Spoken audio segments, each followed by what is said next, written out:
आणि आणली त्यावेळेस अनेकांना जेलमध्ये टाकण्यात आलं तर ती घोषित आणीबाणी. मात्र आता जे अघोषितपणे आत टाकलं जातं का ईडी मार्फत?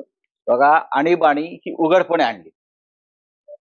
नरेंद्र मोदी असं म्हणतात की तेव्हा भूमिगत राहून कार्य करत होते. भूमिगत आणीबाणी 1975 साली उघडपणे इंदिरा गांधींनी आणली. ती काही लपवून आणली नाही ना.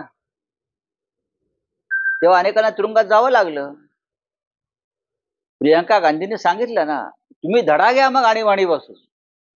नागरिकांचे हक्क, न्याय खतम केल्यावरती जनता उद्रेक करते, तुम्ही त्याच्यापासून धडा घ्या.